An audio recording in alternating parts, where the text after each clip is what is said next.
Cette semaine, je voudrais vous parler du scandale Soros. George Soros, ce milliardaire américain d'origine hongroise, est très contrarié par la décision des Britanniques de quitter l'Union européenne. Sans scrupule, ce monsieur Soros a donc décidé de s'engager contre le Brexit en soutenant financièrement, grâce à une subvention de 450 000 € environ, l'organisation pro-Union européenne Best for Britain. Son objectif politique est d'influencer le vote des députés britanniques sur l'accord final du Brexit et de mettre fin à la procédure de Brexit par l'organisation d'un nouveau référendum. Le résultat du référendum ne convient pas, eh bien faisons revoter le peuple. On a déjà connu cela en France avec la forfaiture de Sarkozy sur le traité de Lisbonne en 2008. Soros fait partie de cette élite financière dont la seule patrie est l'argent et qui incarne ce mondialisme ultralibéral destructeur des nations. Rappelons que George Soros est celui qui a engrangé une partie de sa fortune lors d'une journée de spéculation contre la livre sterling et aussi le franc en 1992.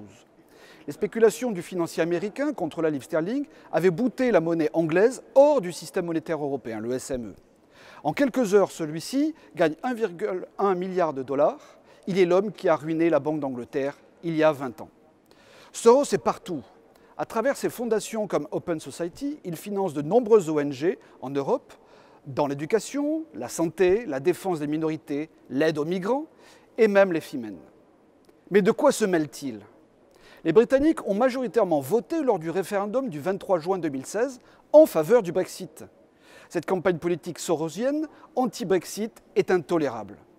C'est notamment ce que pense l'ancien chancelier de l'Échiquier, Norman Lamont, qui a taxé la démarche de complot pour renverser le Brexit, ou bien encore le député eurocritique Duncan Smith, qui a dit « George Soros n'est pas un citoyen britannique » et de ce fait, il a demandé que l'ONG Best for Britain rende l'argent. Le gouvernement de Theresa May ferait bien de menacer Soros de gel de ses biens au Royaume-Uni pour entrave au bon déroulement démocratique. Que l'on soit pro ou anti-Brexit, aucun étranger ne peut s'ingérer dans les affaires et dans le processus démocratique du Royaume-Uni. C'est la volonté du peuple à disposer de lui-même.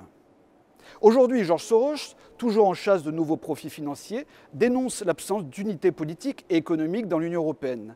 Il pense que seule l'Allemagne peut mettre un terme à l'échec de la zone euro en imposant une austérité budgétaire et sociale à tous les pays européens.